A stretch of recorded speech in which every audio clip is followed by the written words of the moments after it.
Hello, everybody. Welcome. Welcome back from the break. Hope you've been enjoying the other sessions. Welcome to this session on climate change and migration, policies, people, and proposed solutions. This is a panel that is co-organized by the RPCVs for Environmental Action and the Peace Corps Community for Refugees. So we've got a really exciting panel for you. I am Meg Kinghorn. I will be the moderator today. And in just a minute, I'm going to introduce our panelists and you will get to meet them and we'll have a chance to engage with each other. So as we know, climate change and migration are two issues that are real today. We know that 80 million people worldwide have been forced to flee their homes. And in the next 50 years, next 30 years, 30 to 50 years, 216 million people will move within their countries. So for many people in the United States, this may seem remote, but for our RPCVs, we know these places, right? These are our countries, our communities.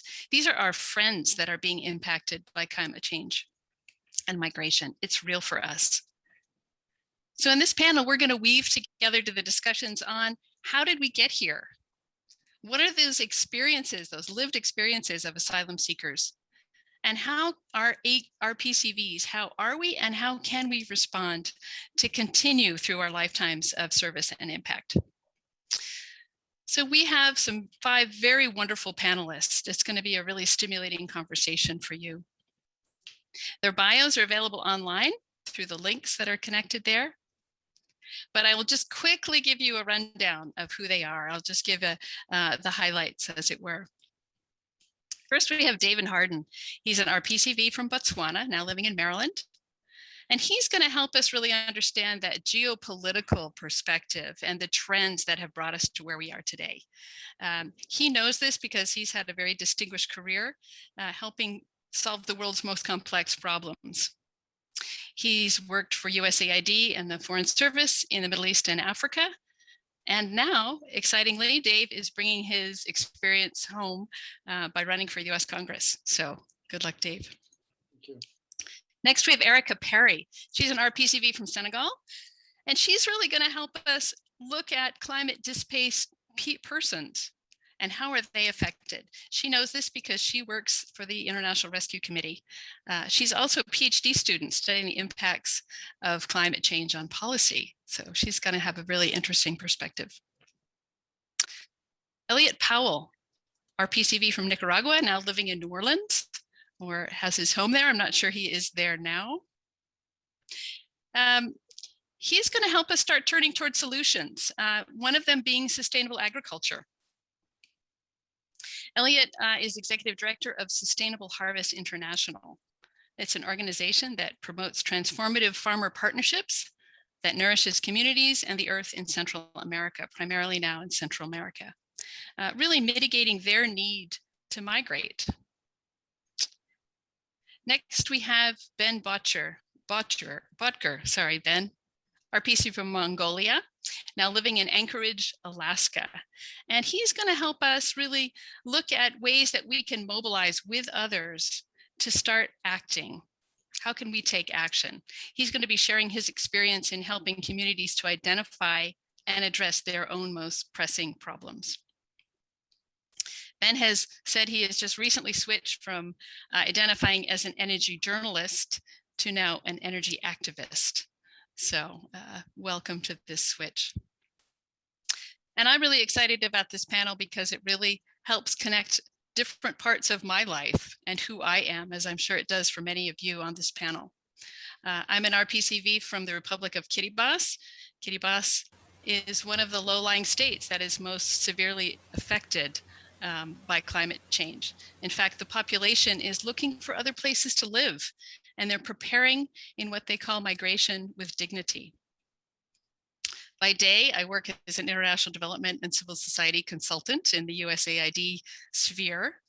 But the other time, I am a member of Broomgrass Sustainable Farming Community out in West Virginia, where we practice regenerative farming techniques. So I feel like I have a connection to all of these panelists. So I'm really excited about this conversation and how we're going to weave together the challenges the lived solutions, the lived experiences, and then where do we go from here? So first, Dave, Erica, and Elliott will first give presentations, and then we'll have some Q&A. So for the participants, please feel free to use the chat. As the conversation ensues, we'll be monitoring that, and we'll be picking up your questions in the Q&A.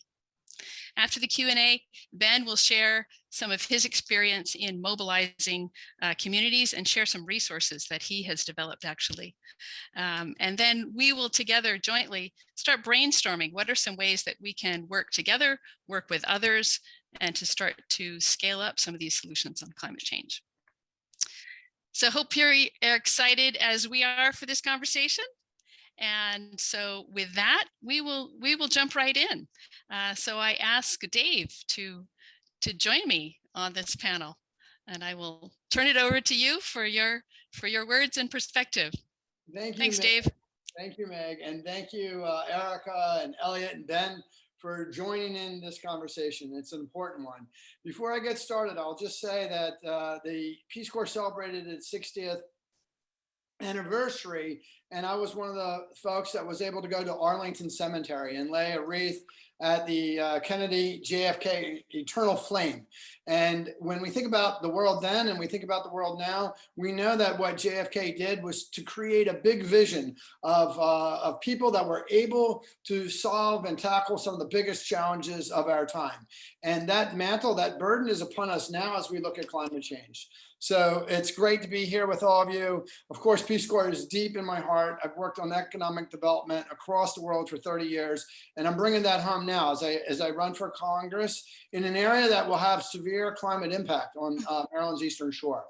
So let me begin by just acknowledging 4 big macro political change. And as Meg stated, right now we have 80 million displaced people in the world. That's actually close to a historic high, and those challenges put real stress on political systems and states. But as Meg also pointed out, that might be the low of where we're going over the next generation. So walk with me through what I see as the 4 fundamental challenges and trends that we'll see over the next decade. Number 1, of course, is climate change, and you all know it. So I don't really need to go into the obvious elements of how climate change will affect our world. You see it, you experience it every day. But there is one area that's a little less obvious, and it's called the wet bulb temperature. And if you don't know it, look it up. But basically, the wet bulb temperature is a mechanism to measure heat and humidity. And if you achieve a 35 degrees Celsius wet bulb temperature, that's a combination of high heat and high humidity. You must have the high humidity in there. 35 degrees wet bulb is incompatible with human life. So you can't live in an environment that is at 35 degrees Celsius wet bulb for more than 6 hours. At that point, the body is unable to cool itself down, and you begin to have catastrophic bodily failure and you die. And so it's important to understand for us when we look at climate change, not only do we have superstorms and rising sea levels, but across South Asia, the Gulf, the Horn of Africa, and even into parts of the Central America and the Americas, you're going to see wet bulb temperatures that begin to approach conditions that are incompatible with human life. And if you take that swath, particularly from South Asia to the Gulf to the Horn of Africa, what you also have is a swath of fragile states. And these states are already struggling to provide the goods and services and the needs for its citizens. And when you add in the stress from climate change, it will really create enormous challenges to these states across that band of South Asia, the Gulf, and the Horn of Africa. Related to the trends that we're going to see over the next year is next decade is the second big trend, and that will be great power competition. And we are, as we've now seen and we talk about quite a bit, at the end of the post-World War II era. And we're entering into this era of great power competition. We don't know exactly how it will play itself out. But we know that multiple powers probably create greater instability in the international system. We see it manifested in very concrete ways, with China consuming a lot of the natural resources in Africa and Central Asia, with China kind of laying out its Belt and Road initiatives, with stressors in Central Asia between Russia and China, and of course, just a worldwide resource grab. So, we had either a Cold War era or US is the sole superpower just by, the number of relationships that are out there. By increasing this to great power competition, I think we're going to be in a more unstable environment. The third trend that we're going to see, aside from the great power competition, is going to be the rise of the rest, right? So as the international order begins to have challengers and adversaries and fray, you're going to see regional states begin to assert themselves in ways that will that will create further conflict. And you think about Iran and the Sunni Gulf states, and kind of the proxy war that you see going on in Yemen right now. Now, there are real grievances within Yemen, and there's a failed state within Yemen. But it's also true that there are external actors that are engaged in that civil war that create and prolong the civil war. So civil wars typically burn out, but civil wars that have external actors in them, and those civil wars that don't, right, the ones that burn out, they burn out in a few years. But civil wars that have external actors engaged don't burn out. They could last 25 years, and that will create further displacement. And the rise of the rest does include other areas in the world. Nigeria probably has regional aspirations. South Africa, you might see it in Latin America as well. But what we will 100% see is kind of second-tier powers asserting their interests and colliding with other regional powers and colliding with the great powers. And then lastly, in terms of great trends that we're going to see over the next decade, we're going to see emergent, rapidly changing technology. But here's the thing. We actually don't know how technology will play itself out. We don't know if technology will be a help in kind of bending the arc of justice for humanity, by proposing and building and deploying some technology solutions that will blunt climate impact, or that will allow, through, let's say, long-range forecasting, to have communities and people and countries mitigate or adapt without a lot of transition, or it could be the case that technology is an accelerant to conflict and displacement. We simply don't know. But it could be both, in fact. But we do know that technology does have the ability to accelerate conflict. You see that with disinformation campaigns. We saw it in our own elections. That is now commonplace in political elections across the world. We know that artificial intelligence may unlock human potential and create efficiencies. But artificial intelligence may be used by authoritarian states that create and deepen grievances and that lead more people to displace. So these trends before us are immense, unknown, and will shape what the world will look like over the next decade. Now, I want to caution, because I'm going to give you an example of Syria. And I want to caution that any one particular conflict or climate event, weather event, doesn't equate to massive geopolitical outcomes, but it might. And so, bear with me, because Syria is an example of where perhaps climate coupled with authoritarianism and conflict has created some real risks. So Syria went through a series of droughts over many years, and the farmers were unable to produce the crops and create the income. right that they needed in order to live. And so they moved into the cities and put stress on city services. And there was a set of grievances that came about that ultimately led to the Arab Spring and a challenge to the Assad state.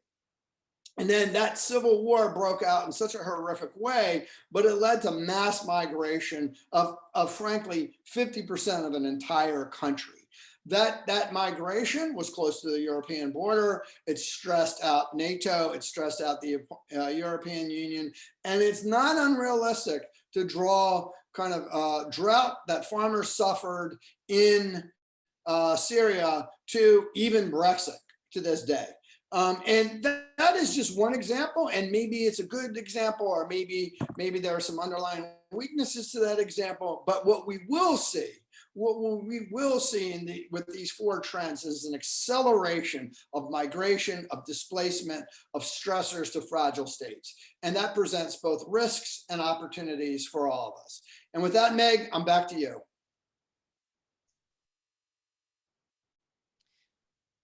Wow, Dave, that's a pretty intense picture that you paint, and you really do a wonderful job of highlighting how these political forces combined with technology are really what is creating a lot of this movement and a lot of these problems, and how they're compounding and seeing in things like Brexit. And it's really, yeah, I think to get ready that this issue of migration is not isolated, right? It's really going to be the topic of the future. Yeah. Would love to engage. There's so many questions I have on that, Dave. However, we need to move on to Erica, because we need to come down to really that personal level and know what are the lived realities of asylum seekers, of these people that are and will be continuing to move because they don't have any other place. So with that, Erica, I turn it over to you. Thank you, Meg, and I'm excited to follow up from Dave's presentation, because I feel like you said, this is going to bring it home. So let's see here. Okay, everyone can see my screen? I hope so. Okay, I'll get started. So go ahead. I can't see it. I don't know if yeah. Perhaps I'll share it. 1 second. Technology, yeah. Can you help? Let's see. We had it there for a second. Try one more time. Yes, got it. Thanks, Erica. Okay, all set? Go. Okay, great. All right, so for the sake of time, I'll skip the overview and just jump right into the content. So I'd like to talk first about how climate change really compounds the dangers of existing risk factors for vulnerable populations, like David mentioned. And it's also difficult to identify exactly how that happens, and specifically in policy. So I'll address how climate change specifically influences these risk factors and how policy can try to catch up. So for example, there are different kinds of climate change outcomes. So we speak a lot about megastorms and extreme weather events as a result of climate change, and how this displaces populations in a really acute way. But the question remains of how we really effectively quantify the long-term warming and changing weather patterns that affect agriculture and ecosystems, among other things. So I think it's also important, as I move through this material, to keep in mind that the population that suffers the most is women and children. So when considering climate migration versus acute displacement, so along the spectrum, the short and long-term outcomes of changing climate exacerbates, for example, food and housing insecurity, stable governance, and civil unrest, etc., as we've covered. All right, so I'd like to give a couple examples of case studies and how climate change exacerbates national destabilization. David just talked about Syria. So Ethiopia, for example, people lost 1 million crops last year, and currently 11 million people face food insecurity. This is compounded by more drought and flooding, ecosystems, decimation of existing ecosystems is only proliferating the plague of locusts that I'm sure we've all heard about. And this will just go on to worsen the famine crisis. And thinking about how does this intersect with the current and worsening violent occupation? I think these are the questions and answers that we need to tease out. And thinking about the Northern Triangle. So while the Central American countries were hit hard by acute climate events and also incremental climate change factors, so one example of a really quantifiable climate change outcome is that in Honduras, due to acute climate events, they saw in this year, in 2020, a 60 to 70% increase in gender-based violence for women that had to relocate to overcrowded shelters. Now, an example of a more nuanced and complex outcome of climate change is how historic discrimination of Indigenous Guatemalans intersects with their loss of farmable land and crop loss that's caused by changing and unpredictable weather patterns. So that's nuance that I think we have yet to be able to deal with in the policy context. And lastly, and a timely example, I think, is that of Afghanistan. So I'm not sure if anyone's been seeing the discussion in the news and social media, but it is discussed that the climate change effects in Afghanistan has helped the Taliban come to power. So thinking about that, for Afghanistan, 60% of the country relies on agricultural income, and some of their most fertile lands are warming at 2 times the global average. We can kind of see that climate change does not exist independently of crisis risk factors. And interestingly, I thought Al Jazeera reported that 80% of conflict in Afghanistan is linked to natural resources. And so, of course, we can understand that this has different meanings based on context, but I think is perhaps an important example of how natural resources are central to economic and social stability, and therefore the lived experiences of the people. So I'm sort of set that up to pivot to the lived realities of asylum seekers coming to the US border.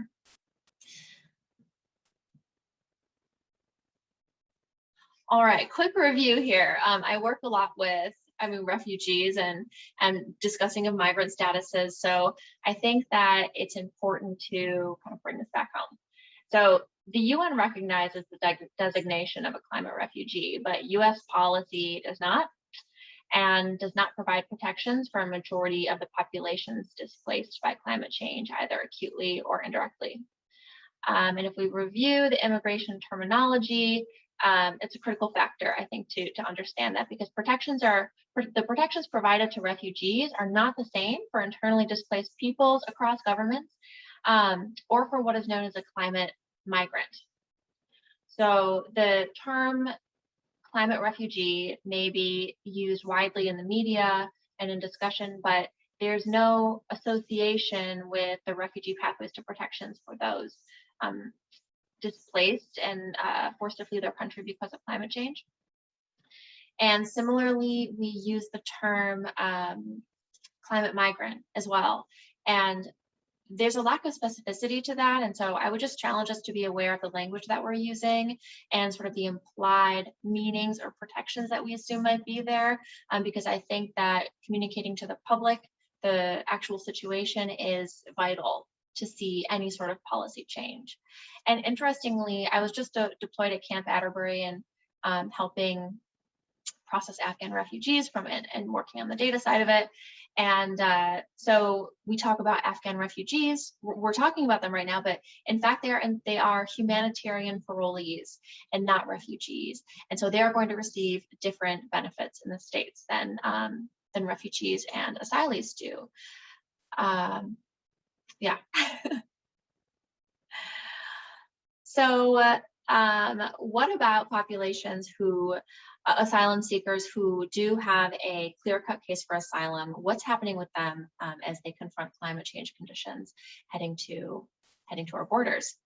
So about 2 weeks ago, the Human Rights Campaign sent a letter to the Biden administration calling for the abandonment of the deterrence model, because the incidence of deaths in 2021 as of July had already surpassed deaths in 2020 along many parts of the border. So we can understand that there has been an influx of asylum seekers coming to the border, but also this year is one of the hottest on record for many areas along the border. And this letter was signed on by very, very many other humanitarian orgs. I forget the exact number, but you should go check out the letter. Okay, so what does this mean for policy gaps and policy failures, that lens, and really like what are our areas of growth? So first, existing policies, immigration policies, and pathways to protection do not reflect the true need of international populations suffering from climate change. And we also need to consider how vulnerability statuses overlap. So, for example, an existing persecution case for an asylum seeker that may have also been propelled by the effects of climate change to flee their country may actually affect the viability of their asylum case, because that overlap of factors in effect could be seen as an undermining of the persecution that they're fleeing, whether or not it was a pure persecution case. And how do we account for this? Lastly, I just want to leave everyone with a little bit of food for thought. So at the IRC, which is where I work, we're trying to recognize that our services need to consider the context of climate change to provide effective and thoughtful services. So acknowledging that there's a lack of research and a lack of understanding of climate change outcomes and how that affects our theories of the robustness of our theories of change, and then of course therefore our programming and interventions. So this gap in understanding and of providing like wraparound services that address true need is important and needs to be immediately addressed, because it is forecasted that we're going to see 1 to 200 plus million peoples internally displaced by 2050. All right, thank you very much. And I look forward to hearing from Elliott.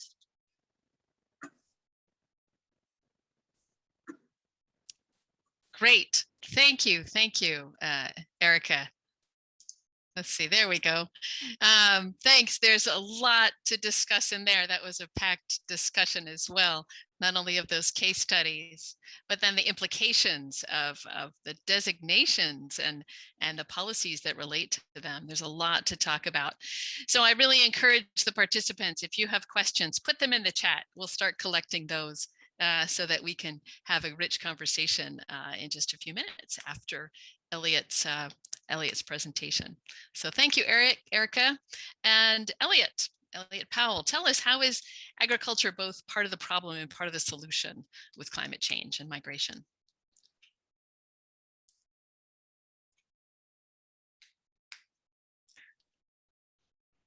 Elliott, are you there? Can you join us? Hi, yeah, I just can't share my video for some reason. Saying I'm unable. There we go. Okay, there we go.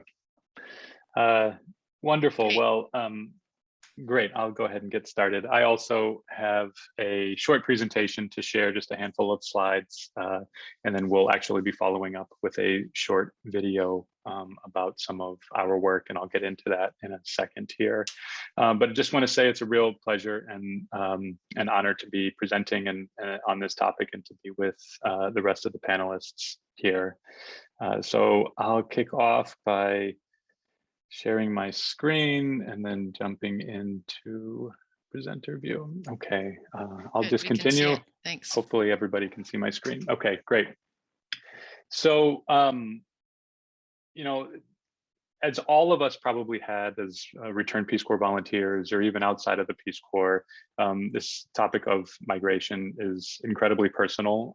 It was mentioned at the outset, and many of us have friends, close family members, or just acquaintances that have gone through it. And I think for Peace Corps volunteers, sometimes that topic it hits even closer to home. I know that was my case as a Peace Corps volunteer in Nicaragua.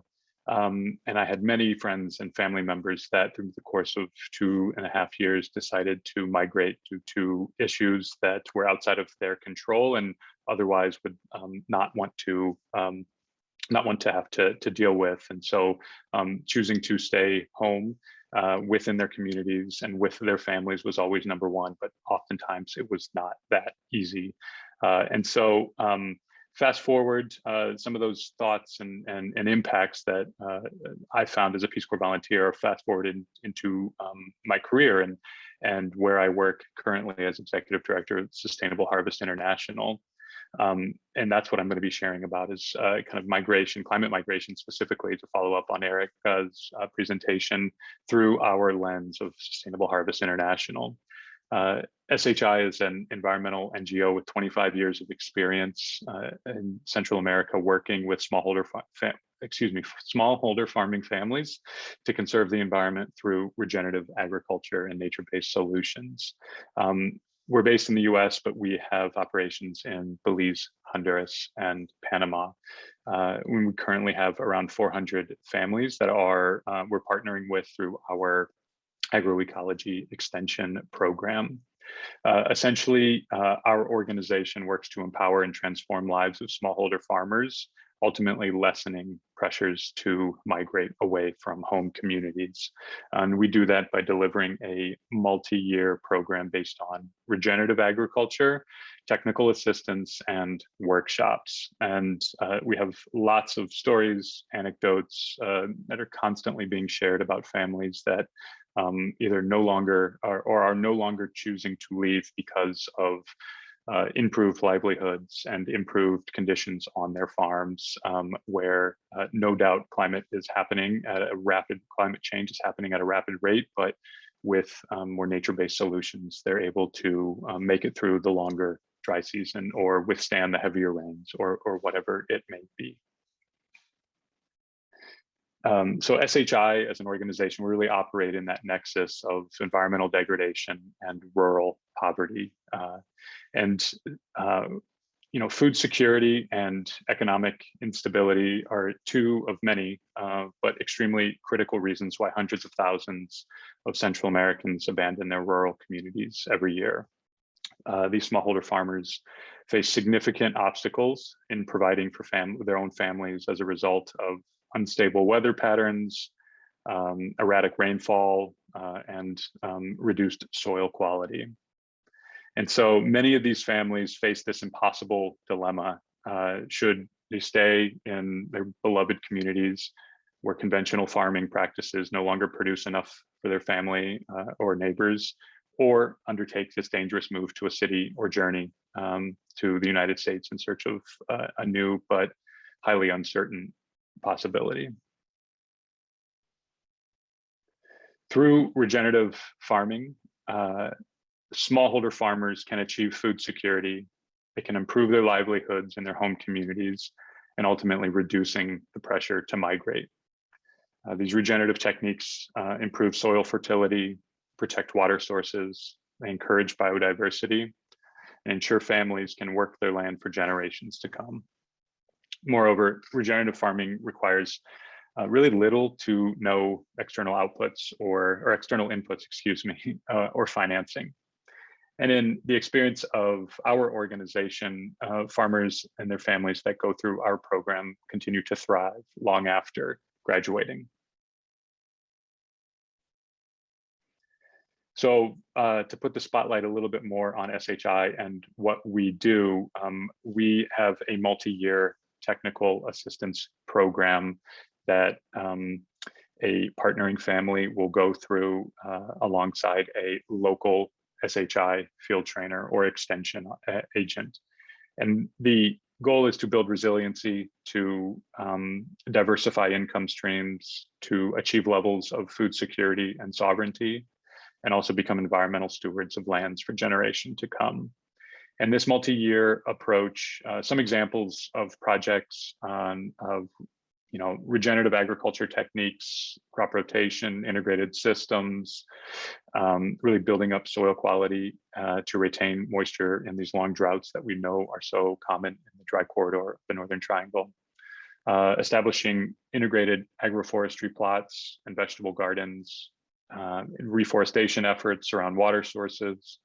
But in addition to these, that set of environmental projects and environmental activities, we also support access to credit by creating rural community banks, which allow for savings and for credit where a formal opportunity might not exist.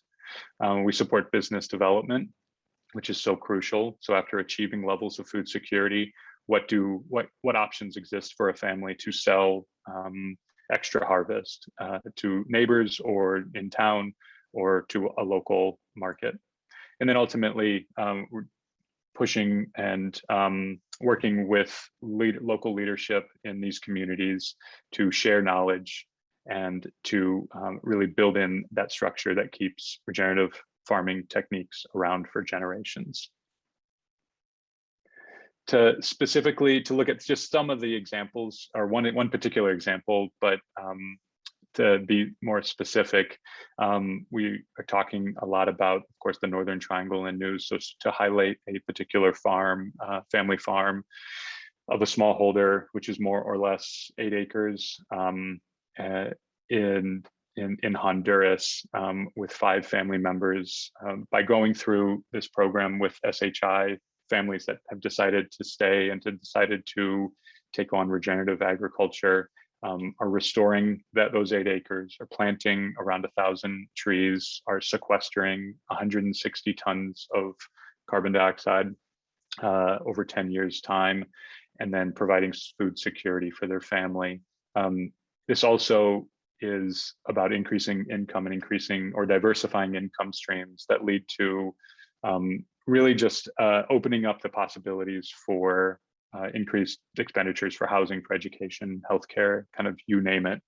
And we see those examples happen all the time with the farmers that we partner with, not only Honduras, to be quite honest, everywhere in Central America.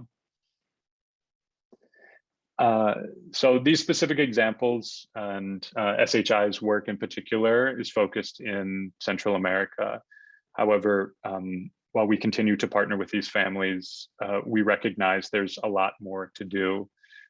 There's roughly 500 million smallholder farming families in the world, and so many of them are faced with this difficult decision to remain on that farm, to continue to struggle through increased prices for inputs, while living at the front lines of climate change, or to say goodbye to family members or to community members and set out on a journey to a local town or a local city, excuse me, or in this case, for many of the family farms that we work with, to the United States. And so SHI, we're excited to begin a new phase of partnering with other NGOs and government entities to share our program and to hopefully lead to less and less families having to make that difficult decision. So that's actually all that I have for this particular presentation, but there's a video that we'll be sharing. It's a short video, and it's about a community in Honduras, El Caliche, that is so representative of not only our work, but many other communities, rural farming communities in Central America, in addition to around the world. I hope you enjoy.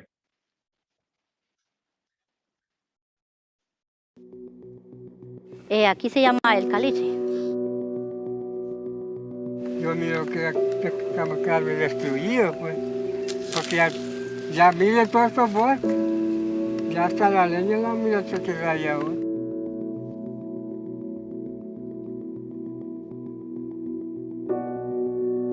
Pues nosotros quemamos toda la basurita, chapeamos y la quemamos. Todos esos ríos, y ya va quedando como una arena.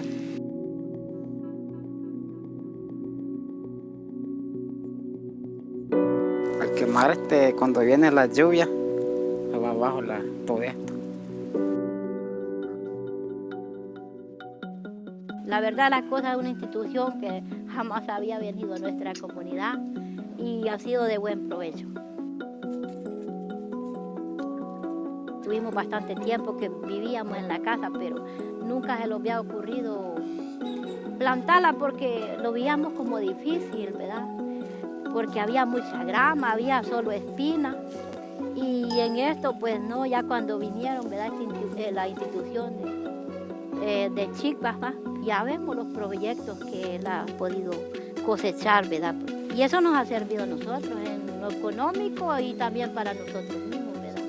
Sí, porque antes compramos estas cosas allá y llevan venenos, todas otras cosas, y mientras que acá no, porque acá solamente son comidas saludables. Y ahora en vez de gastar, más bien nosotros vamos ahorrando, ¿verdad? Y si vendemos plátanos, pues también es siempre para la misma familia, ¿verdad? Sí, ya esto es un ingreso para lo demás de la familia.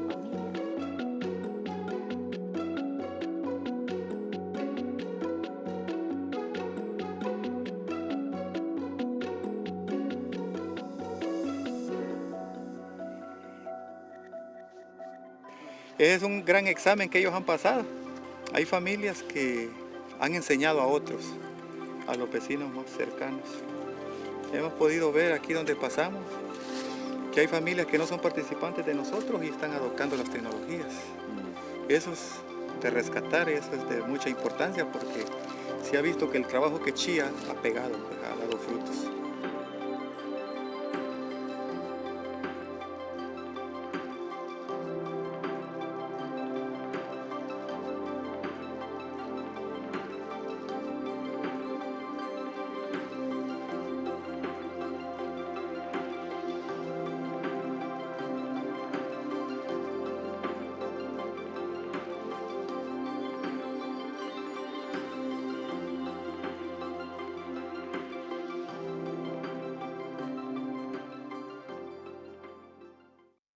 What if you could start your own profitable recruiting business on the side without having to leave your 9-to-5 until your new business takes off?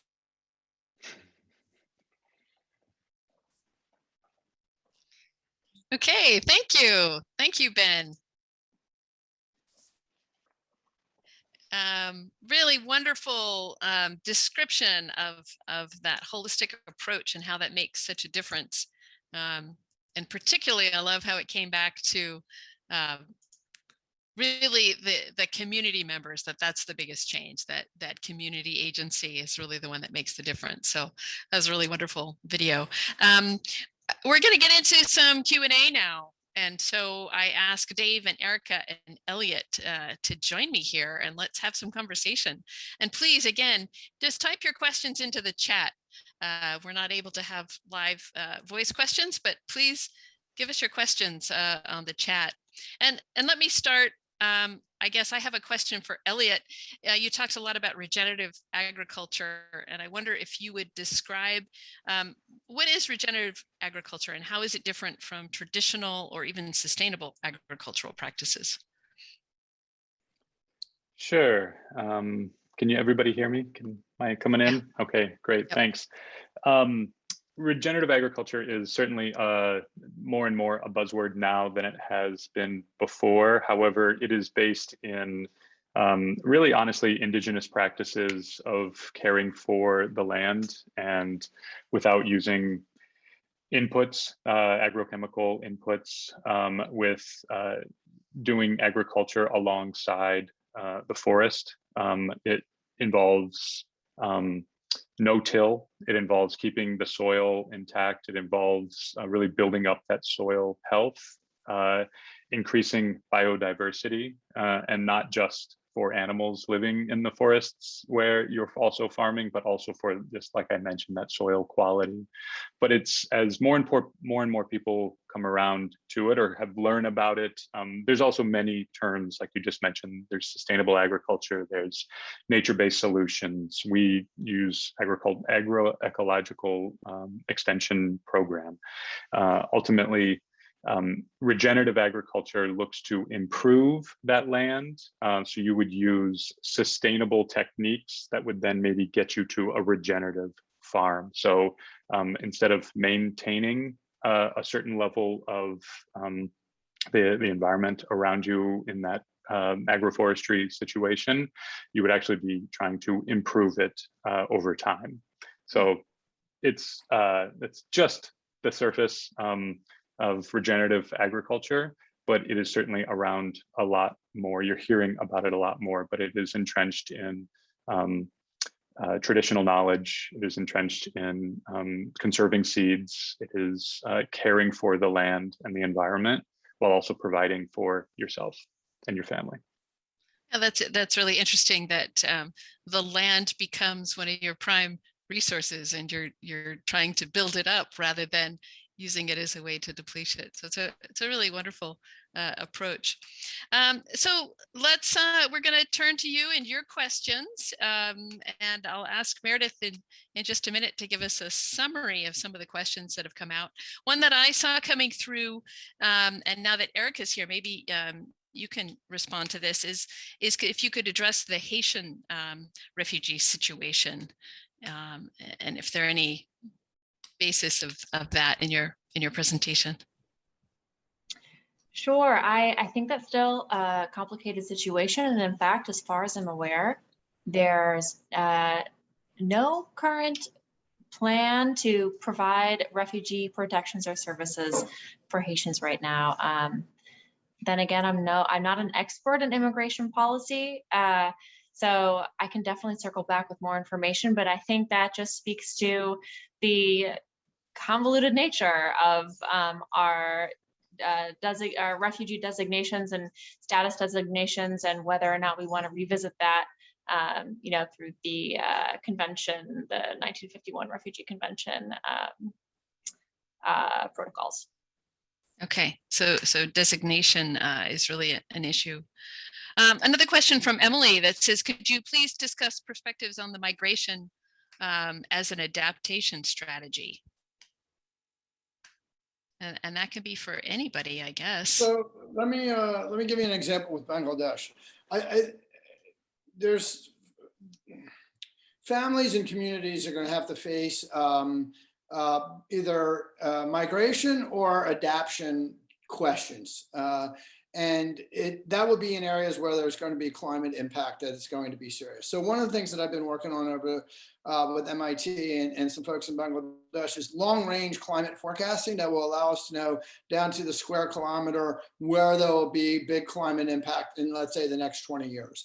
And then that would allow communities and families and countries to make decisions as to whether or not folks should migrate, which is a reasonable thing to do potentially, or adapt, which could allow for them to stay in place, but would require some resources. So the point is, we don't actually know what would be best in a situation 20 years down the road as to whether or not they should migrate or adapt. But you will see this in the United States as well.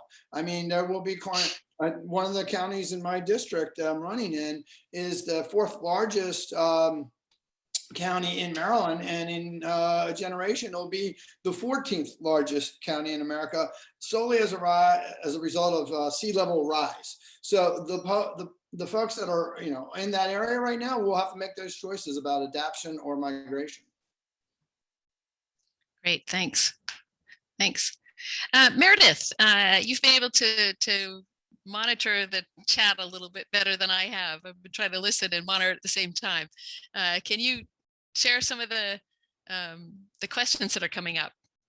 Sure. I think some of the questions revolve around scaling up the smallholder Sustainable Harvest International approach and the buy-in of policymakers, and then bringing it up a level to the policy arena, talking a little bit more about explaining the UN climate designation, and also back home at the policy level, what's happening with climate legislation here. Great, thanks. So anyone want to pick that up? Maybe Elliott, start off. Yeah, sure, I can start off. So just in terms of regenerative agriculture, working you hear a lot of it only works on small scale farms or something of that nature, or it's too drastic of a change for the large scale farms to undertake. And I think you're seeing actually a big shift now. Our work and kind of my area of focus is much more with smallholders and specifically in Central America. But you're seeing it happen in the United States with larger companies adopting regenerative agriculture policies, General Mills, some of these big food producers that are seeing that it's what the consumers want, that they're paying attention to how food is grown, where it's coming from. And so I think that's going to be, I think those businesses are going to play a big part in getting regenerative agriculture or more nature-based solutions more mainstream.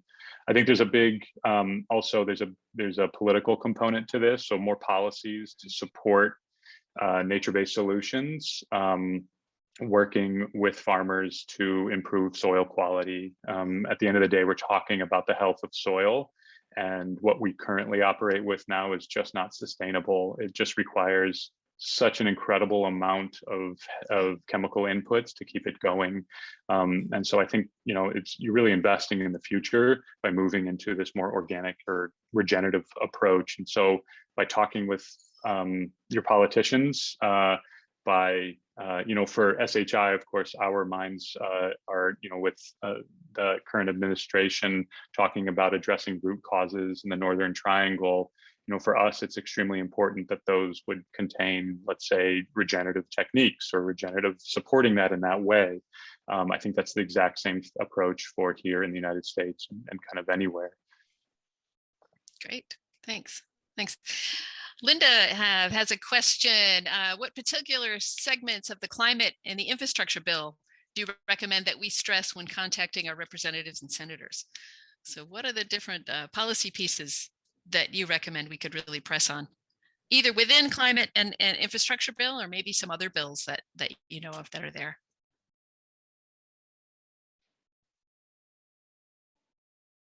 I'm sorry, was that for me?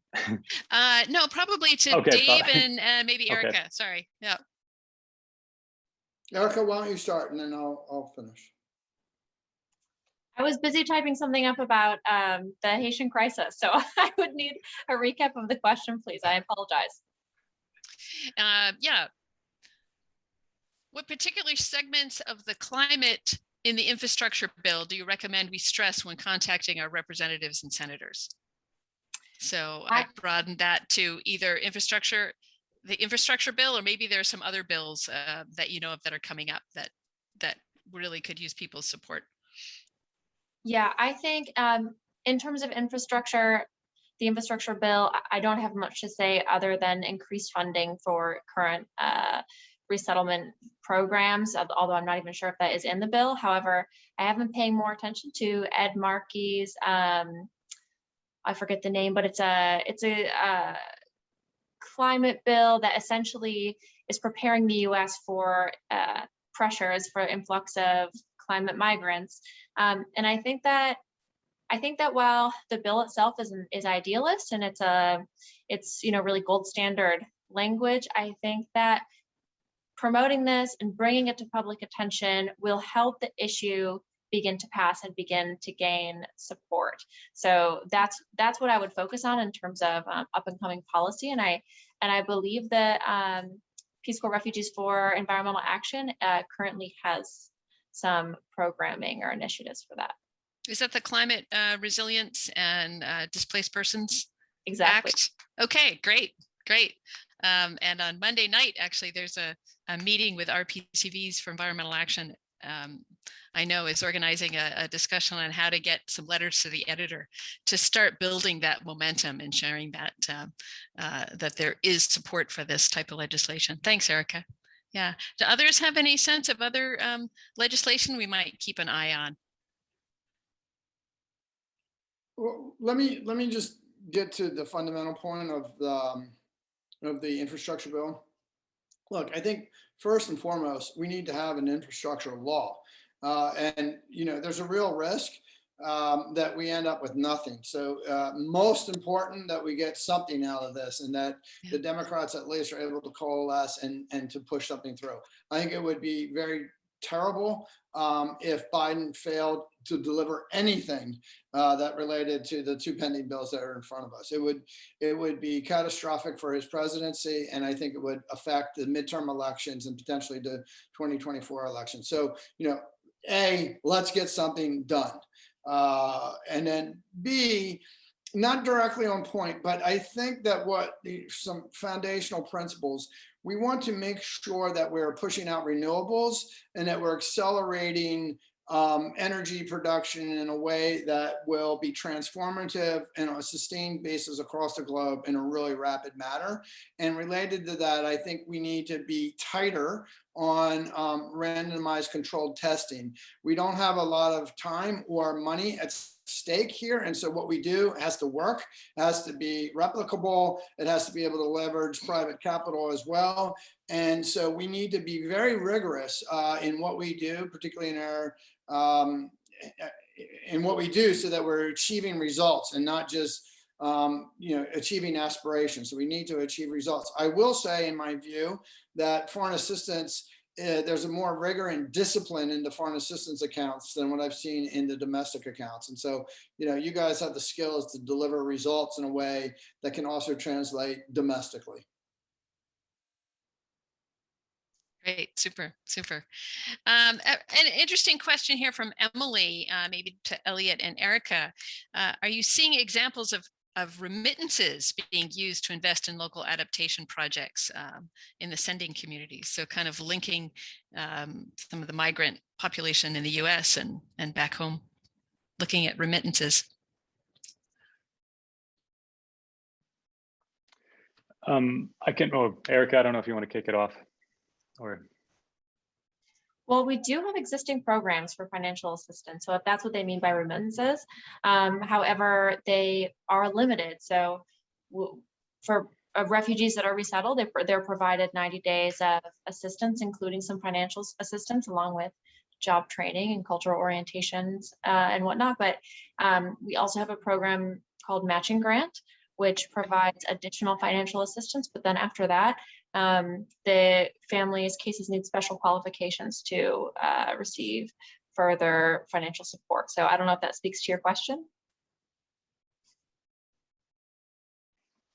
And I would just say from kind of my end, certainly remittances for many of the smallholder farming families represents a significant to or small to a significant, depending on, you know, the individual context of income or funds that are used for expenditures in the family. And, you know, we try our best to, you know, kind of follow and understand the various income streams of these smallholder farming families. I can't really speak to what, you know, any sort of structured program between, you know, that remittances is supporting or anything like that. It oftentimes is a lifeline for families, especially when a harvest has gone bad due to some sort of extreme weather event or whatever it is. But there are families that rely just so heavily on it. I mean, I know that's what everybody kind of knows that. But, you know, in the way that remittances might support regenerative agriculture, I think it could help. I'm not aware of any sort of structure or formalized way that it's doing it, though. Great. Meredith, is there maybe one last question before we move on to what we can do individually? Yes, I think right before we move over to Ben and talk about solutions that we can all generate, there was a question about what can Peace Corps volunteers and the Peace Corps community do to help not only building climate resilience, but also help communities that have decided migration is their best option. And Meg, you could probably speak to this as well with Kiribati. Yeah. Yeah, a good friend of mine, Akarina Rimon, she is doing her PhD thesis and she works for the World Bank right now. She's doing her thesis on something that the former president of Kiribati had, of migration with dignity, and looking at how can communities prepare, because they've seen the way other refugee communities become the huddled masses that are often unwelcomed and not treated well in their host countries. And so they want to prepare, they want to be welcomed, they want to be needed, they want to be of use. And so they're really looking at how to prepare for migration with dignity. And I think that relates to that policy law that Erica was talking about. And what can countries like the United States do to help them prepare, and Australia and New Zealand to create those jobs? I think would be important. Dave, do you have any thoughts on that? I thought I spoke too much already. I'll pass. Okay. Anybody else? I would say, well, there's two approaches, right? So we have our domestic approach. So that would be refugees that are resettled here, whether or not they have, whether or not they migrated for some climate influence and then were able to receive asylum or refugee status. And so I think that domestically we can do a lot to, first of all, just like volunteer and show up, and then also address the areas. To me, something that's close to my heart is where clients or refugees are resettled in the States. We have large communities in California, for example, in Oregon and Texas as well. And so thinking about how climates are changing there, I mean, I just think that we need to be cognizant of that as we resettle people. But internationally, in sort of thinking about the intersection of how US policies reflect or don't reflect true need or international need, I think that pressuring the US to develop a new and more inclusive standard for a climate refugee, whether or not they're given exactly refugee protections. I mean, I just think we need to rise to the occasion. And also, if you want to be a part of what's currently happening internationally, there are resettlement services centers that RSCs that are sort of cropping up or have existed across the globe, where they are serving people who have fled and are transitioning from camps to resettlement. So that's a really powerful way to contribute as well. But I would just say raising the awareness is probably, to me, the most salient thing. Great. So Meg, let me jump back in. I want to make sure that there's a clarity about the enormity of the crisis in front of us, right? So if you literally just take the wet bulb temperature risk across South Asia and the Arabian Peninsula and the Horn of Africa, you're looking at perhaps 2 billion people, right? So this is going to be a global stressor. Resettlement programs as it relates to the United States, or migration patterns as it relates within the United States, will be an inconsequential part of the enormity of the problem. The fundamental question is, will we have states and governments that are strong enough and resilient enough that are going to be able to provide solutions for their people? And there's a real possibility that could happen. You look at India, and you know, they might be an emergent power that would be able to do this. But it's going to be most important that the fragile states build in a level of resilience that will allow them to help solve their own problems. Because with 2 billion people under climate stress, it's not going to be possible for any one nation to solve the issues. Wow, great. Thanks so much. Thank you all for your perspectives, your optimism, your dose of reality, and helping us engage. So thank you very much. And we're going to turn to Ben Boettger. So Ben, I've been thinking of that Margaret Mead quote, never doubt that a small group of thoughtful, committed citizens can change the world. Indeed, it's the only thing that ever has. And also, as Sarge Shriver said, serve, serve, serve, and serve again, which is where we are. So you've had some experience of that working with communities in Alaska. So help us get started of how we can find or create your own group of thoughtful and committed citizens with whom to act. Well, Thank you. Well, I don't have any particular expertise in migrant or agricultural issues, but I'm going to be speaking broadly about a particular approach to social solutions that I think the Peace Corps does very well and that the climate movements can learn a lot from. And since I finished my Peace Corps service, I spent most of my time in the Cook Inlet region of Alaska. I've been here since 2014, and recently I worked with a local nonprofit called Cook Inlet Keeper to create a document that we called the Local Climate Action Kit, which we're about to see here. And when I get my screen share going.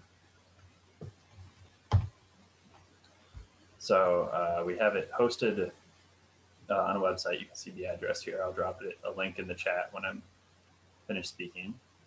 And the action kit itself is a downloadable PDF you can see here.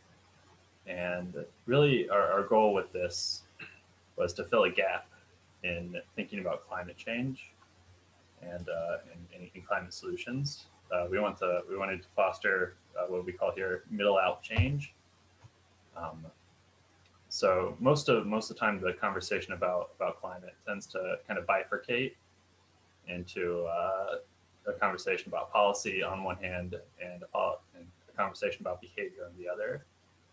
We've called this top-down and bottom-up solutions, which are both essential, but they're not the whole picture. And for bottom-up solutions, we've used that phrase to describe things like biking instead of driving, or eating less meat, or any number of kind of behavior changes that you're probably all familiar with. Whereas top-down solutions are policy, they're corporate and government policy, laws, and mandates, things like carbon taxes and renewable mandates. But in the space between, we think this is really where most people spend their lives and where most people can have their biggest impact. This is the regional and community level of climate change, something that's broader than your household, but you're not going to have to go to Washington, D.C. to get it done. And this is really the space where Peace Corps operates also, not bottom up. There are other development organizations that sort of focus on policy and infrastructure and making those kind of changes. But the Peace Corps focuses on communities. It sort of explicitly trains its volunteers to work in communities. It puts them with local institutions like schools and local government offices. And that's the kind of thinking that Peace Corps is good at, and it's the kind of thinking that the climate movement needs. Now, our action kit is kind of a guide to that sort of thinking, and it's based on some experience that we have with this nonprofit Cook Inlet Keeper, working with projects on this scale. A good example is in Homer, Alaska, a town nearby. They went through a year-long community workshop talking about local opportunities for climate action, and landed on the idea of doing a peatland project, protecting and cataloging local peatlands.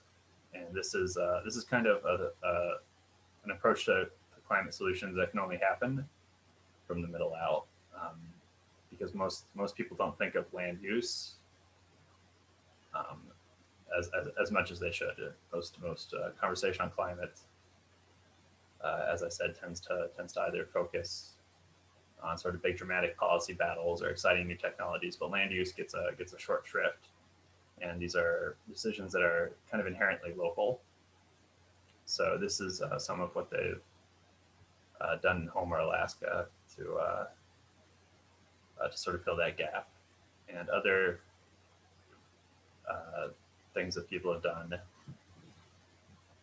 using this framework in our community include cooperative solar, cooperative solar buying project and community composting. And these are all almost sort of Peace Corps projects happening at home. And that's the kind of thinking that we want to promote with this. So it's reasonable to ask whether these are just feel-good projects or whether they actually have an impact on climate. And that kind of, I think, echoes the question that a lot of Peace Corps volunteers have in their minds, sort of in the middle of their service. Am I actually making a difference? And we've kind of come to a similar answer, which is yes, it can. If it happens at scale, if there are many people involved, if it happens in many different places, this kind of distributed community level action, volunteer led, can make a big difference, and it can avoid some of the stalemates that we're seeing with climate. We've all sort of experienced this argument, I'm sure, that personal behavior changes are too small. They're clearly inadequate for the scale of the problem, and large policy decisions, while essential, are stalemated, and so the space that's left to make change is the community and regional level. And we've been talking about a bit of that today with I think Elliott's work on sustainable agriculture and regenerative agriculture fits neatly in that middle out space. So what we're going to do today now is spend the rest of our time sort of brainstorming ways that we can take this Peace Corps inspired approach to the problems we've been talking about. So great. Thank you, Ben. That's great to see how you've worked with those communities and helping them really take action. So we are going to do a little bit of brainstorming. Our time, of course, gets always cut short. If you feel comfortable doing a little simul brainstorming, please join at the Google. We got a Google Jamboard put together there that we'll work on. If not, please put your brainstorms in the chat, and we will help migrate your ideas over. So really looking at how we can do kind of that middle out space that Ben was talking about. How can we kind of help work at the community level? So I'm just going to share my screen. We can continue this after we run out of time too. You can keep the there we are. You can keep the chat open, the Jamboard open, and people can continue to contribute. So let's look at what are some of the solutions that we have, whether the policy solutions, support to displaced persons, sustainable ag solutions, and mobilizing communities. And the way to use the Jamboard is you can just open up one of these stickies here, and I'll start here. I'll add one.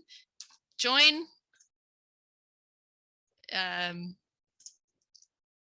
RPCVs for environmental action, or Peace Corps community for refugees, and help join with others. Okay. Are there others? Here's another one. Humanizing climate change through media, op-eds. Great. So Meredith will help you. If you don't feel comfortable, you can put your brainstorm in the chat and we'll migrate it over for you. Otherwise, just jump in and speak to that. And our panelists too, if you have any ideas of how people can migrate, can really scale up to the community level. What is it that RPCVs kind of working within their own community? How can we help address some of these issues?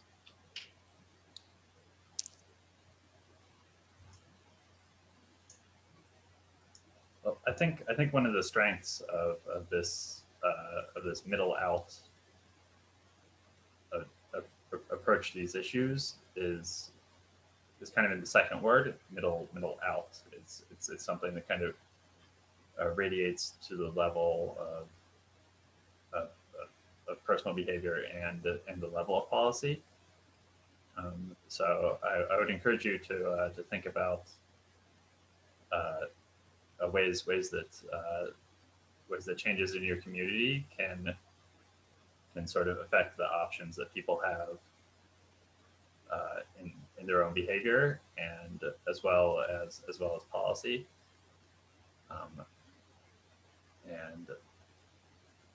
Welcoming resettled refugees in your community is a good example of that.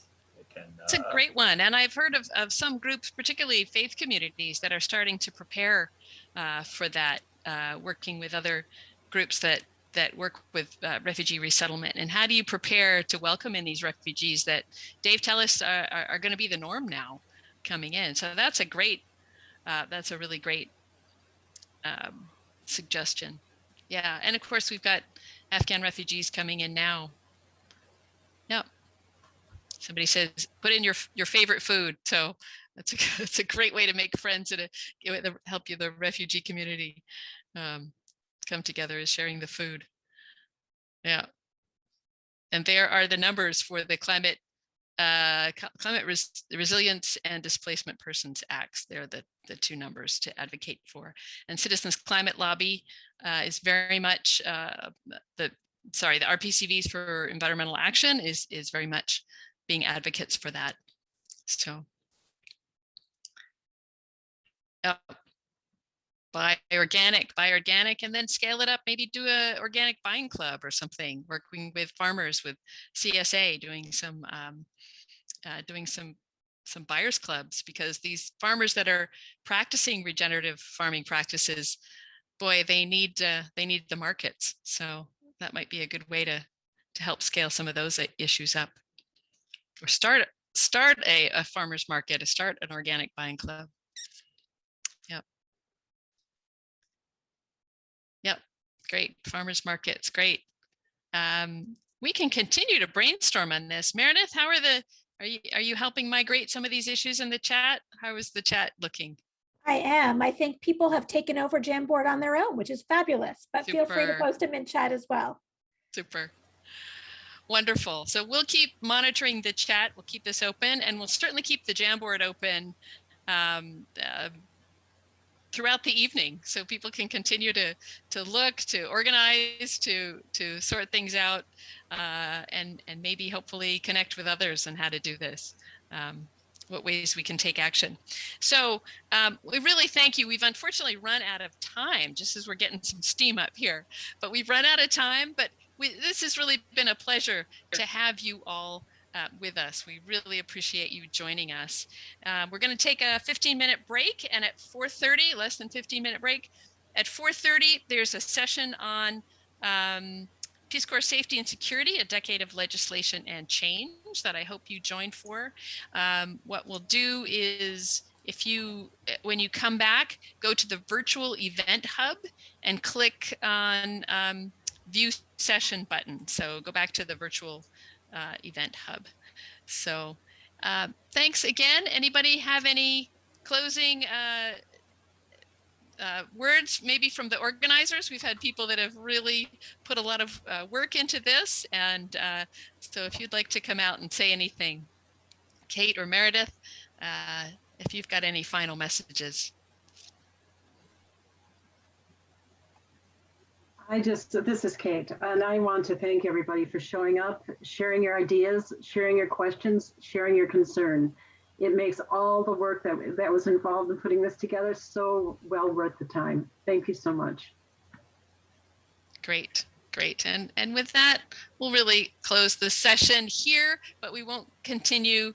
We won't close the actions, because these are our countries, these are our friends, these are our communities. So continue to serve by both taking policy action, taking individual action, and joining with others for middle out solutions within your community. So this issue is only going to accelerate. It's not going to go away. So please continue to engage.